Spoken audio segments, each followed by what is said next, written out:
नाज़रीन अस्सलाम वालेकुम। हम पाकिस्तानियों के दिल जो हैं अपने गज़ा के मुसलमानों के साथ धड़क रहे हैं और इस वक्त हर पाकिस्तानी जो है उनकी तकलीफ़ को, उनकी मुश्किल को महसूस कर रहा है। आज 19वां रोज़ है और जिस वक्त मैं आपके साथ गज़ा की सूरत हाल को डिस्कस करने जा रहा हूँ और यहाँ पर जो फ़िक्री मुगालते हैं, मैं ख़ास तौर पर उनकी बात करूँगा, उनको दूर करने जा रहा हूँ। जो दानिशवराना बददियांतियाँ यहाँ पर की जा रही हैं, उनका आप ये कहेंगे पर्दा चाक करने जा रहा हूँ। तो उस वक़्त ये सूरत हाल ये है कि कोई 6546 एग्जैक्ट फ़िगर अभी कुछ देर पहले मुझे मिली थी, यानी कि आप ये समझें कि ये कुछ देर पहले की फ़िगर है। तो जिस तरह वहाँ पर कार्रवाइयाँ हो रही हैं, अब तक 7000 के करीब शहीद हो चुके हैं हमारे मुसलमान बहन और भाई। जो इज़राइल की तरफ से वहाँ पर बमबारी की जा रही है और वहाँ पर सारी फ़ौजी कार्रवाइयाँ की जा रही हैं। इस वक्त जो मेरे पास फ़िगर है ज़ख्मियों की, वो फ़लस्तीनी वज़ारत सेहत की तरफ से 17,439 की है और ये भी एक थोड़ी सी कुछ घंटे पुरानी फ़िगर है। आप ये कह सकते हैं कि 18,000 के करीब वहाँ पर ज़ख्मी हो चुके हैं। मैं जब बात करता हूँ इसराइल के हवाले से, जब मैं बात करता हूँ फ़लस्तीन के हवाले से, तो यहाँ पर जो सूरत हाल है वो आवाम के सामने आती चली जा रही है। अस्पतालों पर हमले हो रहे हैं, स्कूलों पर हमले हो रहे हैं, घरों पर हमले हो रहे हैं। वहाँ पर एक अस्पताल पर हमला किया गया, 500 शहादतें वहाँ पर हो गई। जो तिब्बी मराकज़ कायम थे, 171 तिब्बी मराकज़ पर जब हमले हुए, वहाँ पर बमबारी की गई, तो 16 कारकुनों समेत 493 अफराद जो थे वहाँ पर शहीद कर दिए गए। मैं देख रहा था वहाँ पर सारी कार्रवाइयों को, इवन वहाँ पर खुराक के लिए उन्होंने बेकरी तक को नहीं छोड़ा कि बेकरी जो है वो उसको भी निशाना बनाया गया कि वहाँ पर जो है खुराक ना पहुँच सके। अगर किसी को कोई रोटी, कोई डबल रोटी, कोई चीज़ मिल सकती है वहाँ से, तो वो भी ना मिल सके। इस वक्त ताज़ा तरीन सूरत हाल के मुताबिक अक़वाम मुत्तहिदा की एजेंसी है, जो इमदादी एजेंसी बराए फ़लस्तीनी मुहाजिरीन है, उसकी तरफ से इंतबाह जारी कर दिया गया है कि अगर उनको ईंधन की फराहमी जो है वो बहाल ना की गई, वो ना हुई, तो वो अपनी इमदादी सरगर्मियाँ रोक देंगे। तो इसका मतलब क्या हुआ कि वहाँ पर लाखों अफराद, कोई 22 से 23 लाख अफराद जो कि इस वक्त गज़ा की जेल में मौजूद हैं, एक ऐसी जेल में जहाँ पर मसलसल बमबारी की जा रही है, जो चारों तरफ से, हर तरफ से इज़राइल के मुहासरे में है। वहाँ पर कोई 6 लाख से ज़्यादा अफराद जो हैं वो बेघर हो चुके हुए हैं और उनको जो इमदाद पहुँचाई जा रही है उसको भी रोका जा रहा है। सिर्फ मिस्र की तरफ से रफ़ा क्रॉसिंग के ऊपर से सिर्फ थोड़ी सी इजाज़त दी जा रही है एक वक्त में कोई 20 ट्रक जाने की, लेकिन ये पीनट है, ये 20 ट्रक कुछ भी नहीं कर सकते। सूरत हाल गंभीर होती चली जा रही है। लेकिन मुझे जो यहाँ पर आज प्रोग्राम के अंदर अहम बात करनी है, वो बात करनी है फ़िक्री मुगालतों के हवाले से। बहुत सारे लोग जो हैं दानिशवराना बददियांतियाँ कर रहे हैं। वो लोग जिनको शायद अमेरिका के वीज़े चाहिए, वो लोग जिन्होंने यूरोप की नज़र में, बरतानिया की नज़र में अच्छा बनना है, वो लोग जो नाम नहाद लिबरल बनने की मुहिम में है, वो सारे के सारे इस वक्त जो है गुमराह कर रहे हैं। और ये कहा जा रहा है कि जब 7 अक्टूबर को जो ऑपरेशन तूफ़ानुल अक्सा शुरू किया गया था कि हमास जिम्मेदार है। जनाब साफ एक वाज़ह बात करते हैं, कहते हैं जी ये हमास अगर ना हमला करता ये सारा कुछ ना होता। लिहाजा अगर अब तुम बात कर रहे हो कि 7000 के करीब शहादतें हो गई हैं या 18,000 के करीब ज़ख्मी हैं, या ये तुम ये जो कह रहे हो कि अस्पतालों के ऊपर बमबारी हो रही है, या तुम ये जो कह रहे हो कि स्कूलों के ऊपर बमबारी हो रही है, बेकरियों तक को नहीं छोड़ रहे, घर तबाह कर दिए गए हैं, 6-7 लाख अफराद इस वक्त बाहर बेघर होकर बैठे हुए हैं, तो जिम्मेदार हमास है। बज़ाहिर जो है लोगों को गुमराह करने के लिए ये बात बिल्कुल ठीक है, लेकिन ये तो गुमराही है, ये सच नहीं है। आप किस तरह कह सकते हैं कि हमास जिम्मेदार है? क्या हमास ने ये तनाज़ा पैदा किया? क्या हमास ने जो फ़लस्तीन की ज़मीन के ऊपर कब्ज़ा करवाया, क्या 75 बरस से हमास वहाँ पर लड़ रही है? नहीं, ऐसा नहीं है। और दुनिया भर में मज़ाहमत जो है और आज़ादी की ख्वाहिश जो है, उसके लिए की जाने वाली मज़ाहमत की नफ़ी नहीं की जा सकती। उसको ये नहीं कहा जा सकता कि ये गलत है। अगर ऐसा हो तो दुनिया में सिर्फ ताकत का कानून हो, सिर्फ ताकतवर जो है वो जो करेगा वो ठीक होगा, और हम डर के बैठ जाएं कि अगर हमने मज़ाहमत की, अगर हमने जालिम को जालिम को गिरबान से पकड़ने की कोशिश की तो वो मारेगा। ये दुनिया में कहीं भी असूल नहीं चलता। एहतजाज मजलूम का हक होता है और रद्द अमल देना भी मजलूम का हक होता है। ये दुनिया भर के आप किसी भी कानून में चले जाएं, किसी इखलाकी कानून को देख लें, किसी सियासी कानून को देख लें, किसी बैन अल-क़वामी कानून को देख लें, ये सारी जगहों पर मजलूम का हक होता है।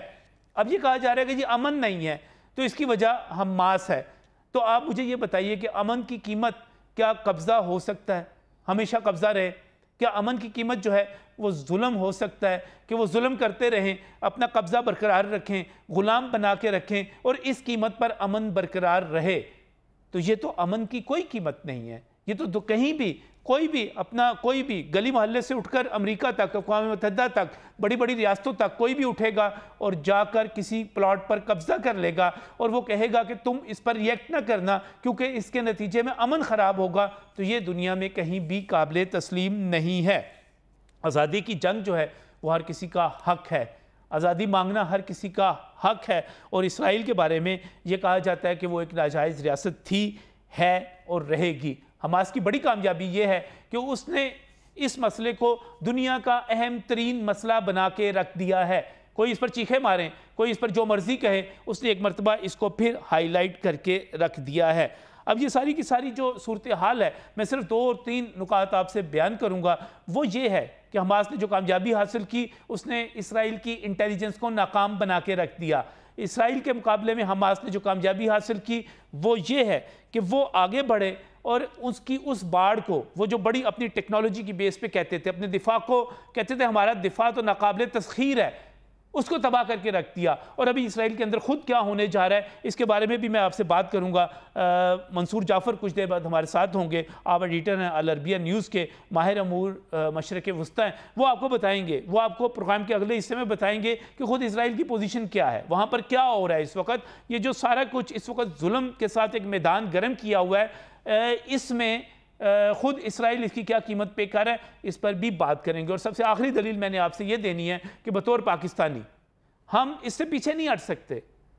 हम मजलूम मुसलमानों का मुकदमा जो है, जो कब्ज़ा है वहाँ पर इसराइल का, उससे पीछे नहीं हट सकते। उसकी वजह क्या है? उसकी वजह यह है कि हम ऐसा करेंगे तो फिर कश्मीर का मुकदमा क्या होगा? क्या हम कश्मीर का मुकदमा भी छोड़ दें? ऐसा नहीं हो सकता। ये बड़े अहम मौजू हैं। बहुत सारी यहाँ पर दानिशवराना बदयांतियाँ करते हुए फ़िक्री मुगालते पैदा किए जा रहे हैं, गलत फहमियाँ पैदा की जा रही हैं। इनको भी हम आज के प्रोग्राम में दूर करेंगे। एक ब्रेक, और इस ब्रेक के बाद ज़रूर सुनिएगा हमारे साथ मंसूर जाफ़र की गुफ्तगू।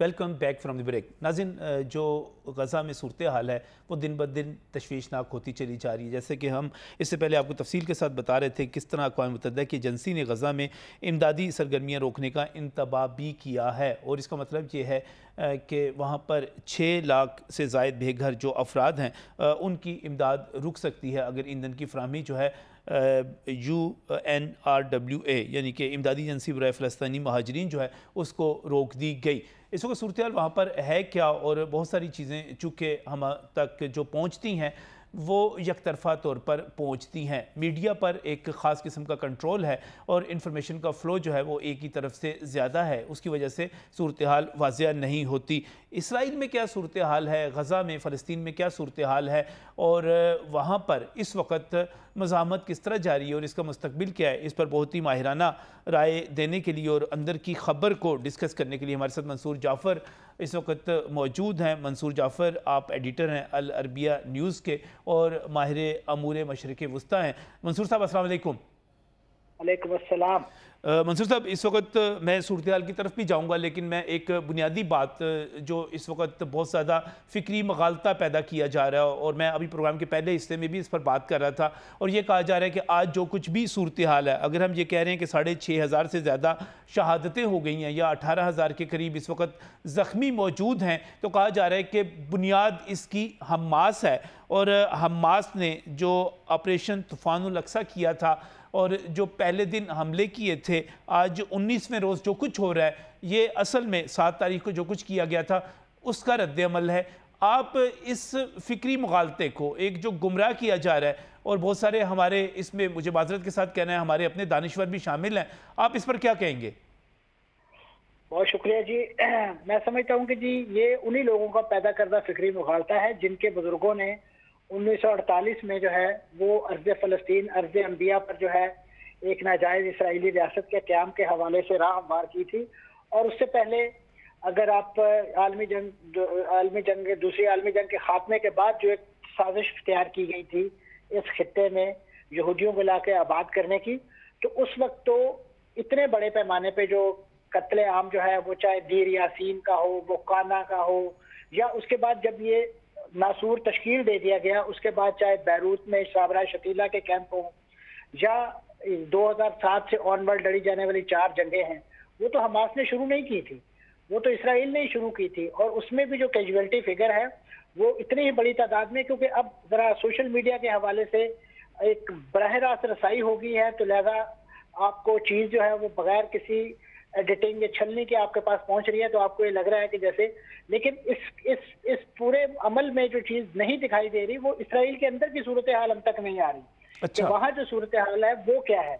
और मैं समझता हूँ कि ये जो हमास पर ये इल्ज़ाम है कि उसकी तरफ से ये गलती करार दिया जा रहा है, हमास ने अपनी जद्दोजहद को बहुत वेल थॉट आउट प्लान के तहत चलाया है। वो कोई जज्बाती या कोई जिसको आज दाइश और अलकायदा के साथ इक्वेट करके उसकी मंजिल खोटी करने की कोशिश की जा रही है, वो इस नौइयत की तंजीम नहीं है। वो एक सोच, फिक्र और नजरिए के साथ वाबस्ता तंजीम है, और वो एक सियासी पुरअमन सियासी जद्दोजहद में यकीन रखने वाली तंजीम है। उसका यकीनन एक मंसूर साहब, हम दुनिया में कहीं भी, ये तो इसराइल एक तस्लीम शुदा तनाज़ा है, अक़वाम मुत्तहिदा से लेकर पूरी दुनिया के सामने ये एक माना हुआ तनाज़ा है, और जब हम ऐसे तनाज़ात में जाते हैं तो यकीनी तौर पर हम मज़ाहमत को गलती नहीं कह सकते, गुनाह नहीं कह सकते, एहतजाज को गलत नहीं कह सकते, रद्द अमल को गलत नहीं कह सकते। और दूसरा, हमास ने जो इसराइल की, सबसे पहले तो उन्होंने इंटेलिजेंस को बेनकाब किया कि इतना बड़ा हमला करने जा रहे थे, वो इंटेलिजेंस जो थी इसराइल की वो बिल्कुल वहाँ पर उसको चेक नहीं कर पाई, उसको देख नहीं पाई। उसके बाद उन्होंने जो बाड़ लगाई हुई थी और जितनी वहाँ पर टेक्नोलॉजी और जदीद तरीन ज़राए इस्तेमाल किए हुए थे वो सारे के सारे बेनकाब हो गए। आप इसराइल की अंदरूनी सूरत हाल की बात कर रहे थे, मैं इससे पहले इन 2-3 नुकात पे चाहूँगा कि आपकी राय क्या है?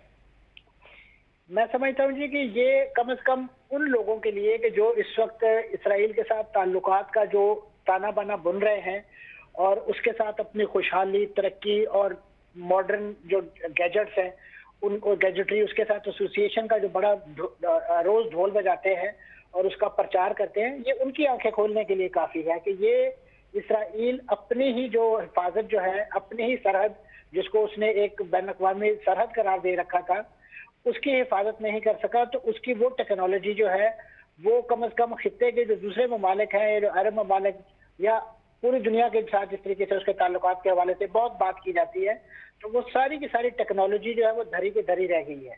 क्योंकि जो इंसानी जहन है या जो इंसानी एफर्ट्स हैं, और ख़ास तौर पे ऐसे लोगों के लिए कि जो इस यानी जो अब मर के जिंदा रहने में यकीन रखते हों, यानी जो अपनी जानों का नजराना पेश करने के दरपे हों, उनके आगे कोई सिक्योरिटी दीवार, कोई इस नौइयत की चीज़ जो है वो परेका की हैसियत नहीं रखती है।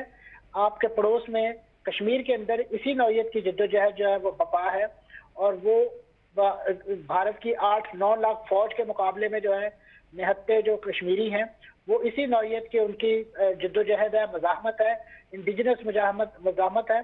और ये बिल्कुल उसी पैटर्न पे ये हमास की ये मज़ाहमत और उसी नौइयत की उनकी जो भी एक मुतवाज़े किस्म की टेक्नोलॉजी, बिल्कुल दुरुस्त आप कह रहे हैं। ये मैं भी यही कह रहा हूँ कि अगर हम हमास को गलत करार देते हैं तो फिर इसका मतलब ये है कि हमें अपनी कश्मीर पर भी अपनी जितनी हमारी नज़रियाती और सियासी और इखलाकी हमायत है हमें उसको भी वापस लेना पड़ेगा, और उस पर सोचना पड़ेगा क्या हम फिर कश्मीरियों की भी हमायत कर सकते हैं या नहीं कर सकते। पाकिस्तान के लिए तो ये भी इशू है।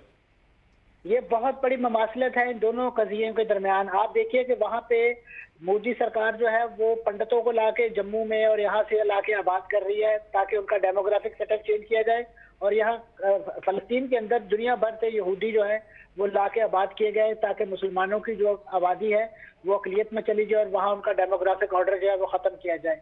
बिल्कुल उसी तरीके से जिस तरीके से यहूदी आबादकारों को लाके एन फलस्तीनी देहात और उनके कस्बों के अंदर आबाद किया जाता है ताकि उसके गिर्द बाद में इसराइली हिफाजत का सिक्योरिटी हिसार बनाया जाए और उस हिसार के अंदर जो है वो फलस्तीनियों की जिंदगी जीरन कर दी जाए। बिल्कुल आप कह लीजिए एक यानी आप 100% मुमासलत जो है इन दोनों कदियों के दरमियान। और अब तो बातें इस नौयत की हमें सुनने और देखने को आजकल अखबारात में मिल रही हैं कि खुदा न खास्ता अगर आज गजा के साथ कोई डिबैकल होता है तो कल को आपका आज़ाद कश्मीर महफूज नहीं है, क्योंकि ये हनूद और यहूद गठजोड़ जो है वो आपको चैन से नहीं बैठने देंगे।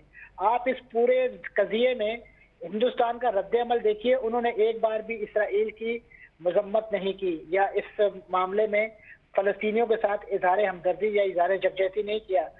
दुनिया की आंखों में धूल झोंकने के लिए उन्होंने इमदादी सामान के कुछ ट्रक रवाना करते हुए अपनी तस्वीरें सोशल मीडिया पे पब्लिक की हैं, लेकिन अंदर खाते वो जिस अंदाज से इस कजिए की बेखतनी कर रहे हैं और एक दूसरे को वो लॉजिस्टिक सपोर्ट और एक दूसरे को स्ट्रेटेजिक सपोर्ट दे रहे हैं, चाहे वो कश्मीर के अंदर इसराइली कमांडोज हों या यहाँ से उनके यानी जो मस्जिद अक्सा के खिलाफ जो अज़ाइम हैं वो मोदी सरकार जिस अंदाज से डिक्टेट करती है कि जी हमने इनकी बाबरी मस्जिद ऐसे गिराई थी तो आप इसको ऐसे शहीद कर सकते हैं, तो ये पूरा इनका एक स्ट्रेटेजिक अलायंस मौजूद है जिससे हमारे इस वक्त मैं समझता हूँ जो सिक्योरिटी अदारे हैं वो उनकी नज़रों से ये चीज़ें उझल नहीं हैं, लेकिन मैं समझता हूँ कि इन चीज़ों को मीडिया के जरिए भी जो है बड़े पैमाने पर आश्कार करने की जरूरत है ताकि कम से कम ये गठजोड़ जाए। और इस वक्त दुनिया की दो कुव्वतें ऐसी हैं कि जो आपके न्यूक्लियर प्रोग्राम के दर पे हैं, एक इसराइल और दूसरा आपका हमसाया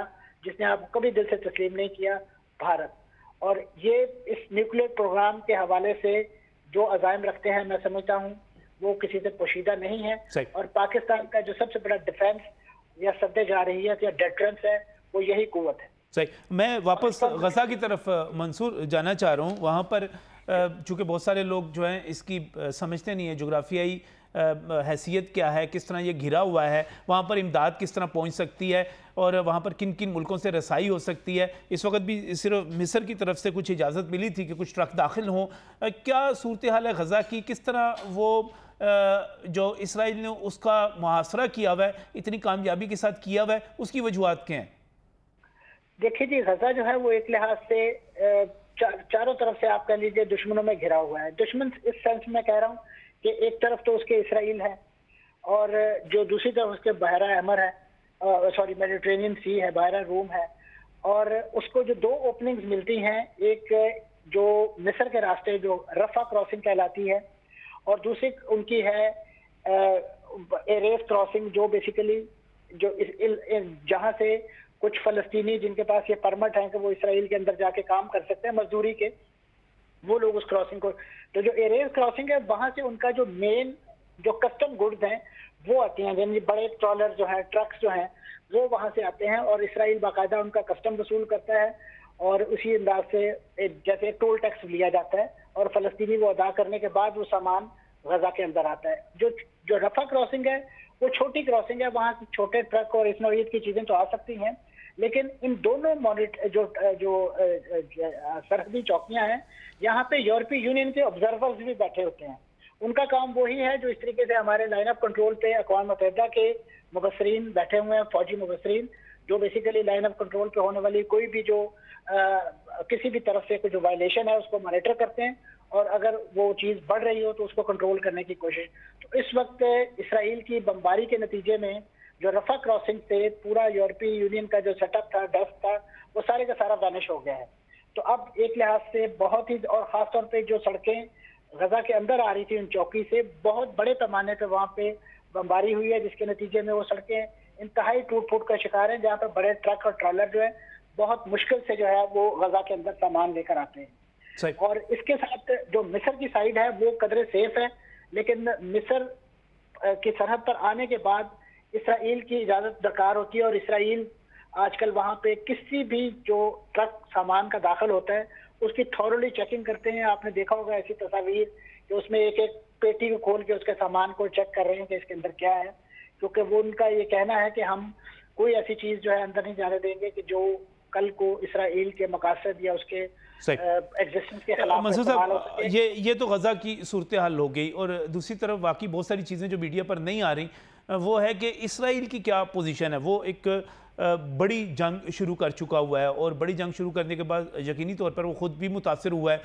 हमास ने जो ऑपरेशन शुरू किया था उससे भी वहाँ पर तबाही हुई है। इसके साथ साथ हर जंग की एक आप मुआशी कीमत भी अदा करते हैं, वो अपनी जगह पर मौजूद है। फिर उसकी जब भी इस किस्म के हालात पैदा होते हैं एक सियासी कीमत भी अदा करनी पड़ती है। तो इसराइल की अपने हालात और अपनी सिचुएशन क्या है? देखिए जी, मैं पहले जिक्र करूंगा इसराइल की माशी सूरत हाल का। इसराइल का जो इस वक्त शक्ल है, जो उनकी करेंसी का नाम है, वो इंतहाई गिरावट, उसकी कदर में गिरावट आ गई है डॉलर के मुकाबले में, और जिसे वो कहना चाहिए टके टोकरी होने वाली बात है। दूसरे नंबर पे वहाँ पे जो बहुत बड़ा बूम था, टेक्नोलॉजी कंपनीज जो दुनिया भर से आके उन्होंने अपने दफातर वहाँ खोले हुए थे, इस क्राइसिस के शुरू होते ही उन सब ने अपना बोरिया बिस्तर गोल किया और वो वहाँ से अपने दफातर समेट के जा चुके हैं। जिस टेक्नोलॉजी का बहुत ज्यादा यहाँ शोर किया जाता है कि उसके पास बड़ी मॉडर्न टेक्नोलॉजी है, वो सारी की सारी मांगे का गाजा है, बाहर से मुस्तार टेक्नोलॉजी है, जिसको उन्होंने अपने वहाँ पे यहूदी आबादकारों के वेलफेयर के लिए उसको इस्तेमाल करते थे और वहाँ उनको मुलाजमतें मिली हुई थी।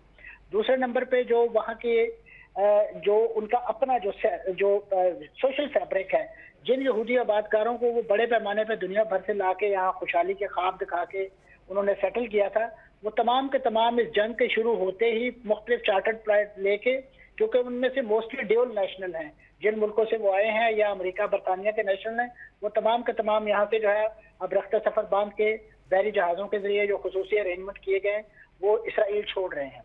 और अब सिर्फ और सिर्फ वहाँ पे वो मजबूर महज रिजर्विस्ट रह गए हैं कि जिनका कोई माई बाप नहीं है, उनको ज़बरदस्ती यहाँ लाया जा रहा है, जबकि नेतन्याहू का अपना बेटा जो है वो मियामी की बीच पे जो है वहाँ पे मौजे मार रहा है और इस वक्त उसने ग्रीन कार्ड के लिए अमेरिका में अप्लाई कर रखा है। तो ये सूरत हाल है वहाँ के समाजी से। तो उनका जो सियासी सेटअप है और खासतौर पर जो फौजी सूरत हाल है वो इंतहाई मुकद्दर है, क्योंकि इस वक्त ये लोग किसी भी गर्म जमीन पे कदम रखने वाली कौम नहीं है। तो अब जिस तरह उन्हें आए रोज हर वक्त हर लम्हा वहाँ पे जो खतरे के सायरनों की आवाज आती है तो वो बंकरों में पनाह लेने पे मजबूर हैं, तो उनकी सड़कें सुनसान हैं। और इसी तरीके से जो उनकी अपनी फौज के अंदर, क्योंकि उन्होंने कभी इस अंदाज से घमसान की लड़ाई नहीं देखी, तो उनका मोराल जो है वो इंतहाई डाउन हो गया है और वो आपस में झगड़ते हैं, एक खुदकुशियों की इतलात आ रही हैं। और इस वक्त जो उनकी हाई कमान है उसके अंदर तकसीम की सूरत हाल है। यही वजह है कि इस वक्त तमाम जो स्ट्रेटेजिक कमांड है इस जंग की, वो इसराइली फौजी जनरलों के बजाय इस वक्त अमरीकी सेंटकॉम के जनरल जो इस मिशन के लिए खुसूसी तौर पे जो वहाँ पे बहरी जहाज तैनात किए गए, वहाँ पे उनके स्टेशन हैं और वहाँ से वो सारी मिलिट्री स्ट्रेटेजी जो है उसको एग्जीक्यूट करवा रहे हैं, क्योंकि इसराइल के अंदर इस वक्त बिल्कुल जंगी सूरत हाल जो है जो जंग यानी कि वो इतना संजीदा सूरत हाल पैदा होगी कि जो बाइडन को खुद दौरा करना पड़ा, तमाम मसरूफियात छोड़ के ये सूरत हाल पैदा होने पे खुद उसको इसराइल का दौरा करना पड़ा। सिर्फ जो बाइडन नहीं, जिन्होंने ये मसला क्रिएट किया था बरतानिया, वो आए हैं, फ्रांस के सदर आए हैं, यानी वो तमाम ममालिक के जो बुनियादी तौर पे मुसलमानों के कजियों के साथ खिलवाड़ करते रहे हैं, वो तमाम के तमाम आपको अब इकट्ठे नजर आएंगे। नहीं नजर आते तो माजरत के साथ कहूंगा हमारी मुस्लिम दुनिया या हमारे इस्लामी हुक्मरान नहीं आते। वो अगर इनसे मुलाकात के लिए किसी को मिलते भी हैं तो वो बजाय इस फलस्तीन की सरजमीन पे उन्हें बुलाने के, रामल्ला बुलाने के, कहीं और बुलाने के, वो सेफ हेवन में कोई मिस्र में जाके उनसे मुलाकातें कर रहा है, कोई रियाज में जाके मुलाकातें कर रहा है और कोई उनसे उर्दन में जाके मुलाकातें। अच्छा मंसूर, मुझे ये भी बताइएगा आपने इसराइल की अंदरूनी पोजीशन तो बहुत वाज़ेह की कि इस वक्त वहाँ पे क्या सूरत हाल है, क्योंकि उस पर एक पर्दा पड़ा हुआ था, लेकिन इसके साथ साथ इस वक्त बज़ाहिर ये लगता है कि अक़वाम मुत्तहिदा किसी हद तक जाग रहा है और अब कुछ बयानात भी जारी हुए हैं और ये कहा गया है कि हम बिल्कुल जो है फ़लस्तीन के ऊपर जिस किस्म का आम फ़लस्तीनियों को सज़ा दी जा रही है इसकी हमायत नहीं कर सकते, उस पर एक तनाज़ा भी पैदा हो गया है। तो उसको किस तरह देख रहे हैं? OIC सेटिस्फैक्ट्री है जी? आम हमारा जो एक मुसलमान है या पाकिस्तानी है वो OIC पर मुतमईन नज़र नहीं आता उसके रद्द अमल पर, और 57 मुल्कों की फ़ौज थी, 54 मुल्कों की फ़ौज थी, उसके बारे में बड़े सवाल किए जाते हैं। ये दो तीन जो चीज़ें हैं इनको वाज़ेह कीजिएगा। देखिए जी, जहाँ तक तो अक़वाम मुत्तहिदा है, मैं समझता हूँ कि ये इशू इस वक्त जो खड़ा हुआ है ये अक़वाम मुत्तहिदा के लिए एक कौल फैसल की हैसियत रखता है, क्योंकि अगर वो इस वक्त अपना मैंडेट असर्ट नहीं करते हैं तो इस आलमी इदारे की अफादियत के बारे में मैं समझता हूँ बहुत बड़ा सवालिया निशान खड़ा हो जाएगा कि इस इदारे को रखने का क्या फ़ायदा है अगर यहाँ पे 5 कुव्वतों ने वीटो ही खेलना है और बाकी कज़िये जो है वो फुटबॉल की तरह कभी इधर कभी उधर। और फिर इसी तरीके से जो OIC का प्लेटफॉर्म है वो भी इस लिहाज से इनएक्टिव हो गया है कि ये जो OIC तश्कील दी गई थी इसका बुनियादी मकसद यही था कि जो मस्जिद अक्सा को आग लगाई गई थी 67 में, तो उस वक्त मुस्लिम दुनिया ने ये फैसला किया था कि इस कज़िये को बड़े पैमाने पे लेके चलने के हवाले से और इसके हल के लिए जो कोशिशें की जाएंगी वो इस प्लेटफॉर्म से की जाएंगी और मस्जिद अक्सा के तहफ़्फ़ुज़ के हवाले से कोशिश। तो मस्जिद अक्सा आज भी जो है वो यहूदियों के कब्जे में है और OIC जो है वो सवाए उस मस्जिद अक्सा को लगी हुई आग को अपनी करारदादों के जरिए बुझाने की कोशिश कर रहे हैं। तो इस तरीके से खासतौर पर इसराइल जैसे जारे मुल्क और उसकी जो इंतहा पसंद पॉलिसियां हैं उसका मुकाबला इन करारदादों के जरिए नहीं किया जा सकता। सर बिल्कुल जी कंटिन्यू कीजिए। इसी वजह से मैं आखिरी आपका वो फौज की तरफ आना चाह रहा हूँ। वो जो फौज बनाई गई थी उसका तो मैंडेट ही बड़ा महदूद था, वो तो सिर्फ और सिर्फ हरमैन शरीफैन की हिफाजत या उनका जो एक सियासी एजेंडा यमन के हवाले से था उस हद तक लिमिटेड थी। यही वजह है कि हमें ना तो फौज के कमांडर का कोई बयान नजर आया है और ना ही फौज के किसी रैंक एंड फाइल की मूवमेंट नजर आई है कि जिससे कम से कम गजा के मुसलमानों को एहसास हो कि वो इब्ने कासिम जो है या उनके कोई सलाहुद्दीन अय्यूबी जो है वो उनकी दादरसी के लिए आ रहे हैं। तो उनकी दादरसी के लिए यही करारदादें और यही मुख्तलिफ डिस्कशन एंड डिबेट यही रहते हैं। मंसूर साहब, माहिर अमूर मशरिक़ वुस्ता के तौर पे आप क्या समझते हैं, अब इस सारे मसले का हल क्या है? देखिए जी, इस वक्त मैं समझता हूँ कि इस वक्त जो खित्ते के मुमालिक हैं उनके स्टेट्स बहुत बढ़ गए हैं, खासतौर पे मिस्र का और उर्दन का, और अगर हम थोड़ा सा दूर चले जाएं तो सऊदी अरब का। सऊदी अरब यकीनन उनके वजीर खारजा ने बहुत ही भरपूर अंदाज में वकालत की है फलस्तीनियों के इशू की, लेकिन मैं समझता हूँ कि उसे मटीरियली ट्रांसलेट करने के लिए उन्हें कम से कम मिस्र और उर्दन को जो है और खासतौर पर कतर और तुर्की को ऑन बोर्ड लेना होगा, क्योंकि जिस तरीके से इसराइली वज़ीर आज़म ने धमकी दी गजा के वासियों को कि वो सराय सीना में जाकर आबाद हो जाएं या अगर उनको नहीं पसंद तो वो उर्दन की तरफ मूव कर दें। तो आज जो सीसी साहब का बयान आया है, जो सदर है मिस्र के, उन्होंने बहुत ही हार्ड हिटिंग बयान दिया और एक फौजी जनरल के तौर पे दिया है कि अगर कोई हमें ये समझता है कि हम बहुत ज़्यादा कमज़ोर हैं तो हम और हमारी फ़ौज तमाम किस्म की जारहियत का मुकाबला करने का अज़म भी रखते हैं, हौसला भी रखते हैं और उसकी हम मुकम्मल तैयारी भी रखते हैं। तो मैं समझता हूँ ये इस तरह की जो स्टेटमेंट्स हैं या इस नौइयत के जो इरादे या तैयारियां हैं यही इसराइल का हाथ रोकने की मदद कर सकेंगी। अदरवाइज जो है इसराइल सिर्फ करारदादों से मानने वाला नहीं है, ये लातों के भूत हैं, ये बातों से नहीं मानते और हमास ने इनके साथ जो अपनी स्ट्रेटेजिक मूव की है वही इनका हल है और मैं समझता हूँ उसी की वजह से इनकी रातों की नींदें आराम है और उसी की वजह से आज जो है दुनिया में एक निक्कू स्टेट और एक जारे और एक इंसान दुश्मन और इंसाफ दुश्मन मुल्क के तौर पे जो है इसका तारफ हो रहा है। सही, बहुत बहुत शुक्रिया मंसूर जाफ़र। हमें यही बता रहे थे कि जो इससे बहुत पहले इल्लामा इकबाल हमें बताकर जा चुके हैं कि है जुर्म ज़ईफ़ी की सज़ा मर्ग मफाजात। अगर आप इस दुनिया में रहना चाहते हैं तो फिर ताकत का मुकाबला जो है ताकत के साथ ही हो सकता है और इखलाकियात जो है और जो कानून हैं और जो ज़ाब्ते हैं वो सारे के सारे गरीब के ढकोसलों के लिए हैं, इसके सिवा कुछ भी नहीं है। इस वक्त एक ब्रेक।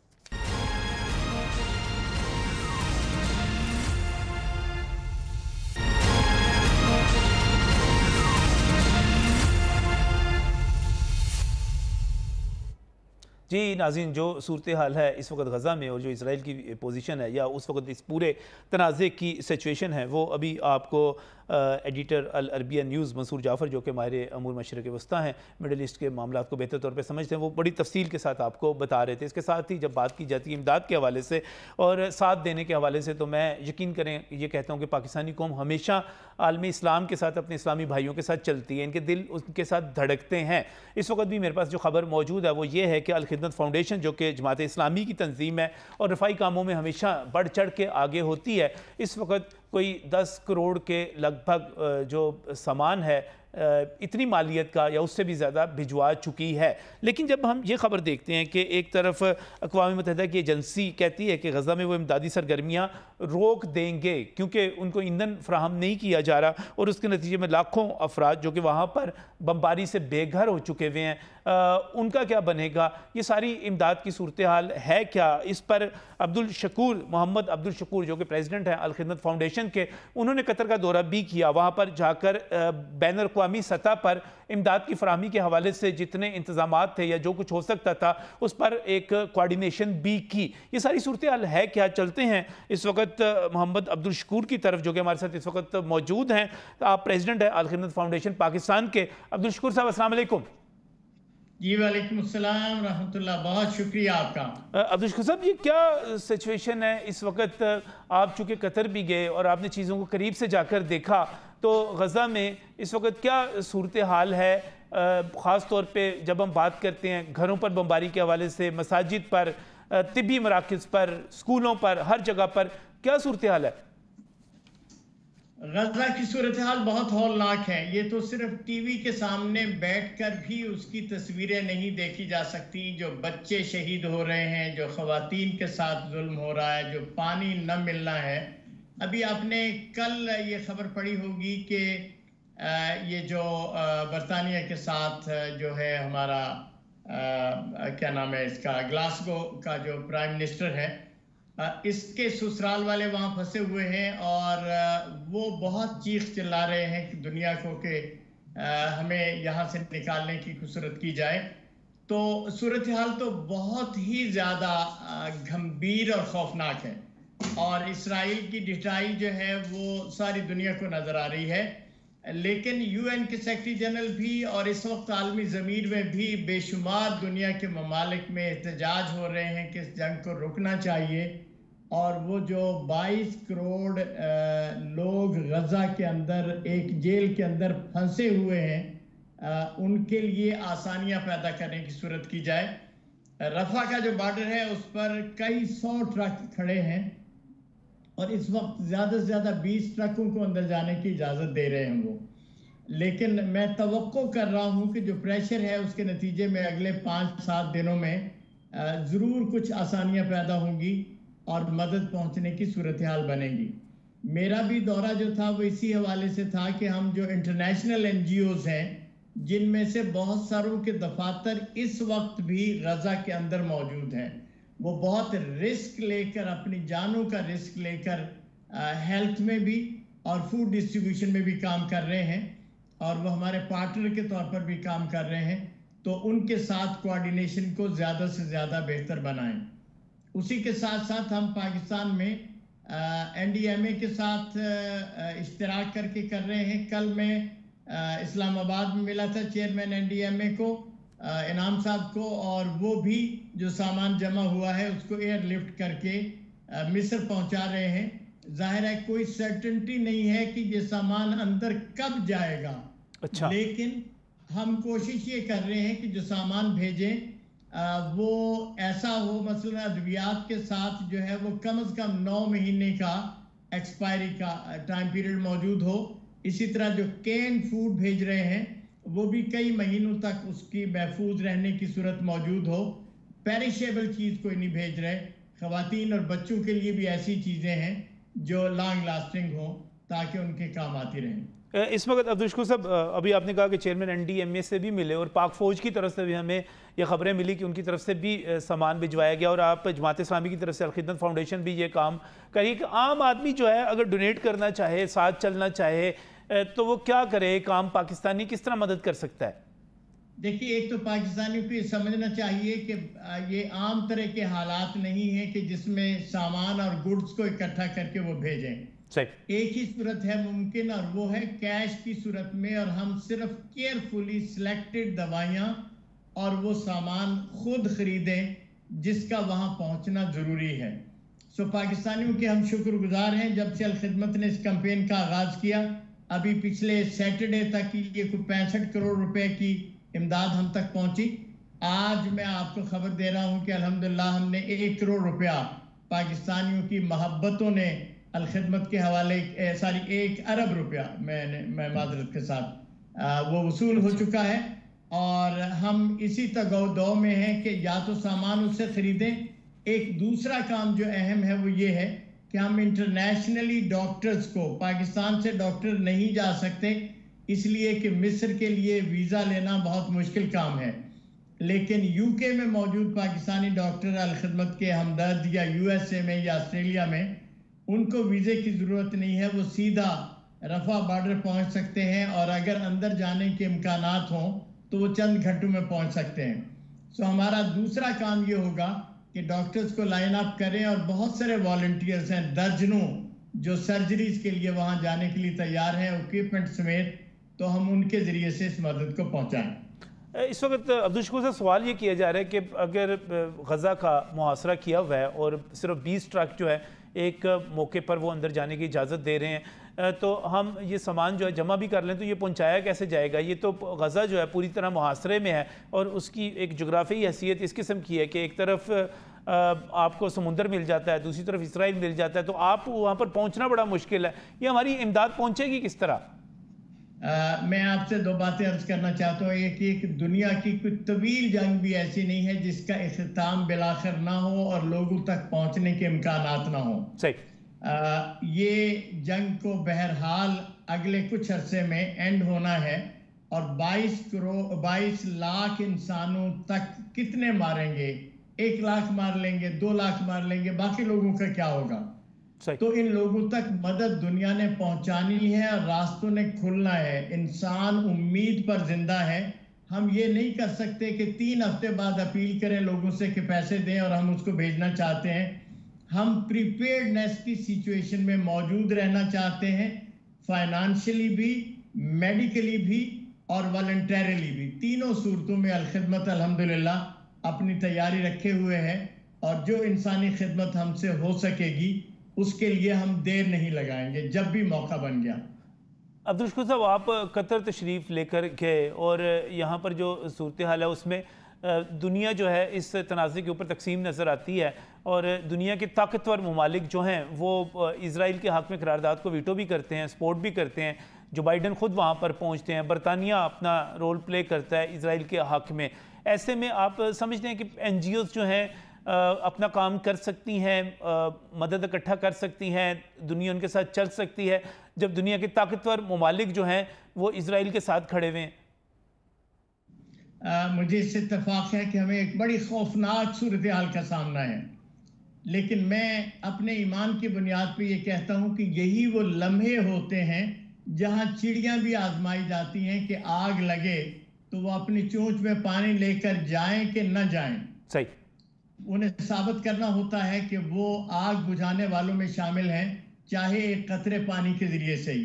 सो हम मुसलमान की हैसियत से अपने मजलूम भाइयों के साथ खड़े हैं और मुझे बिल्कुल पूरा यकीन है कि वक्त का आगे पीछे होने का इम्कानात तो हो सकते हैं, लेकिन ऐसा नहीं होगा कि आपकी दी गई मदद इन मजलूमीन तक न पहुँचे, वो इंशाल्लाह पहुँचेगी। अच्छा अब्दुल शकूर साहब, आपने कहा कि 1 अरब रुपए की जो डोनेशन है वो अल खिदमत तक पहुंच चुकी। 1 अरब रुपया अच्छी खासी डोनेशन है, लेकिन इसके बावजूद अगर मैं आपसे ये पूछूं बतौर सरबरा अल खिदमत कि आप पाकिस्तानियों के रिएक्शन से, रद्द-ए-अमल से, उनके ताउन से, क्योंकि जज्बाती तौर पे तो बहुत सारे लोग बातें बहुत सारी करते हैं लेकिन प्रैक्टिकली मदद करने के लिए, काम करने के लिए बहुत कम निकलते हैं, तो आप पाकिस्तानियों के रद्द-ए-अमल से, अवाम के रद्द-ए-अमल से, हुकूमत के रद्द-ए-अमल से, बाकी इदारों के रद्द-ए-अमल से आप मुतमईन हैं? मैं न सिर्फ मुतमईन हूँ बल्कि पाकिस्तानियों के रद्द-ए-अमल से बहुत खुश हूँ। मैं हुकूमतों की बात नहीं कर रहा। हुकूमतों के सामने बड़ी उलझने होती हैं और उनके पता नहीं डिसीजन मेकिंग की क्या प्रोसेस होते हैं, लेकिन चूंकि अल खिदमत एक रिफाही तंजीम है और मैं इस हवाले से जब पब्लिक के साथ राब्ते की बात करता हूँ तो मुझे लोग बहुत मोटिवेटेड लगते हैं। मैं ऐसी बहनों माओं को जानता हूँ जो शाम का खाना पका के अपने मोहल्ले में जाती हैं और लोगों से मदद इकट्ठी करके हमें इत्तला करती हैं, आज शाम हमने इतने पैसे जमा कर लिए। और ये वॉलंटियर्स हैं, ये कोई ऐसे लोग नहीं हैं कि जो कोई बड़े ट्रेंड हों या किसी के साथ उन्होंने लॉन्ग टर्म तजुर्बात किए हों। ये उनकी मोहब्बतें हैं मस्जिद अक्सा के साथ, मुसलमानों के साथ, और फ़लस्तीनी अवाम के साथ जो इसके पीछे कार फरमा है।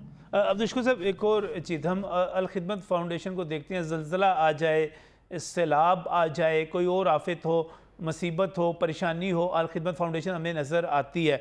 क्या आप कुछ और तंजीमों को भी अपने साथ देखते हैं जो आपके साथ एक्टिव हैं? आपको खुशी होती है उन्हें देख के? कुछ और लोग भी हैं ऐसे जो वाकई जेन्युइन काम कर रहे हैं? पाकिस्तान के अंदर बहुत सारी तंजीमें हैं जो बहुत अच्छा काम करती हैं और उन्होंने अप्रिशिएट करते हैं और दिल से उनके लिए दुआएं निकलती हैं। अलबत्ता इंटरनेशनल फोरम पे बहुत सारी तंजीमों की इस्तात नहीं है, उनकी नेटवर्किंग नहीं है। अलखिदमत को अल्लाह ने ये मौका दिया है कि हमारे कोई 2 दर्जन से ज़्यादा इंटरनेशनल कोलैबोरेशंस हैं, जिसमें मुस्लिम ऑर्गेनाइजेशन के साथ साथ कुछ नॉन मुस्लिम ऑर्गेनाइजेशन भी हैं जिनके साथ मिलकर हम काम करते हैं। और हम अपनी कैपेसिटी को मुसलसल ट्रेनिंग के ज़रिए से इंक्रीज़ करते हैं। और जैसे ये तुर्की में ज़लज़ला आया था तो उससे हमने सबक सीखा। रेस्क्यू एंड सर्च के लिए हमारी एक टीम गई जिसने काम किया। उसके बाद फिर हमने सोचा कि हम इसके हवाले से एक अच्छी तादाद को ट्रेन करेंगे। अगर किसी ऐसे मुकाम पे कोई और सूरत हो जाए तो हम हुकूमतों की तरफ देखने के बजाय अपने वॉलंटियर्स को लेकर जाएंगे। सो ये अल्लाह का एक करम है हमारे ऊपर। लेकिन हम उन सारी तंजीमों को जो जिनमें से बाज़ इंटरनेशनल फोरम पे हमारे साथ चलती हैं। कल परसों अमजद साकिब साहब मेरे साथ लाहौर में थे, हम एक जगह फंड रेजिंग में थे, तो उन्होंने कहा कि हम अपने सारे डोनर्स को ये कहते हैं कि वो गज़ा के हवाले से अल खिदमत के साथ जुड़ें और उनके साथ मदद करें और हम भी आपके साथ खड़े। अब्दुल शकूर साहब, अल खिदमत तो वाकई हमें हर जगह पे नज़र आती है, लेकिन मैंने एक बहुत ही एक अफसोसनाक पहलू है, हर मुआशरे का होता है, हमारे मुआशरे का, हमारी रियासत का भी है।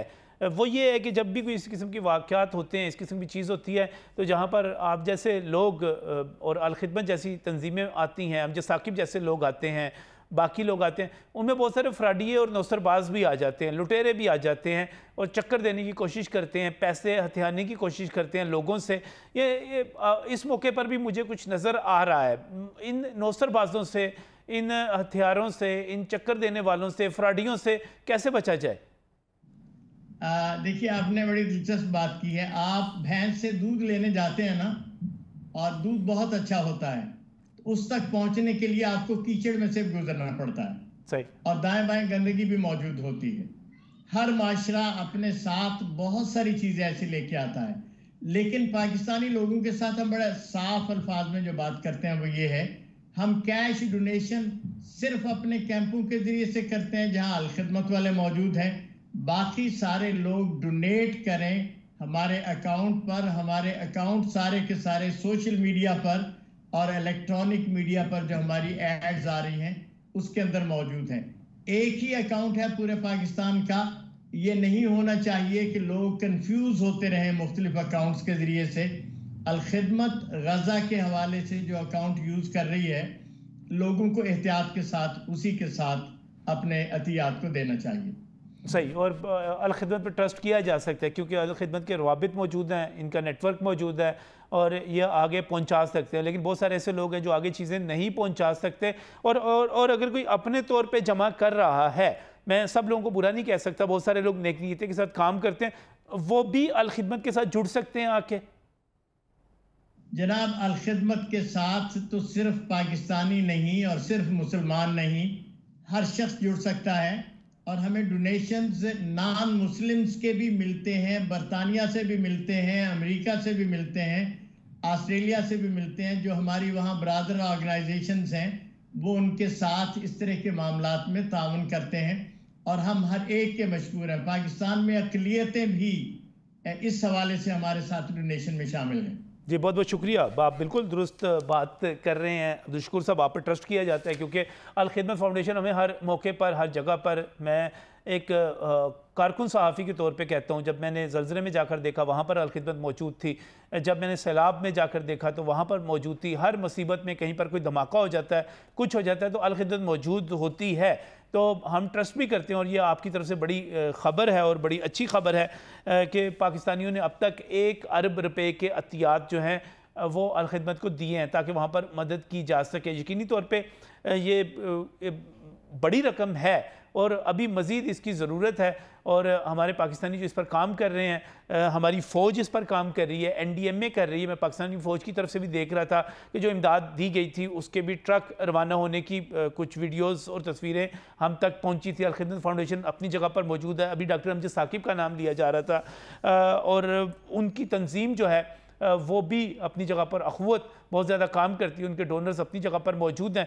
तो पाकिस्तानी माशाल्लाह और पाकिस्तानी ताजर जो ख़ासतौर पे मैं कहूँगा हम अपने ताजरों से बहुत खफा रहते हैं, नाराज़ रहते हैं, जनाब बड़ी मुनाफाखोरी करते हैं। लेकिन इसके बावजूद जब ऐसा कोई मौका आता है तो मैंने अपने ताजरों को, इवन हाल रोड को आप चले जाएँ वहाँ से देखें, वो करोड़ों रुपए की डोनेशन देते हैं। तो सल्यूट पेश करते हैं उन पाकिस्तानियों को जो इस मौके पर गज़ा में अपने मुसलमान भाइयों और बहनों के लिए, उनकी मुश्किल में मदद के लिए इस वक्त निकाल रहे हैं और पैसा खर्च कर रहे हैं और अल-खिदमत जैसी तंजीमों के ज़रिए से आगे पहुंचाने की कोशिश कर रहे हैं। अल्लाह ताला गज़ा के मुसलमानों की, फ़लस्तीन के मुसलमानों की मुश्किल आसान करें। हम उनके साथ खड़े हुए हैं, पूरा पाकिस्तान उनके साथ खड़ा हुआ है। अल्लाह हाफ़िज़।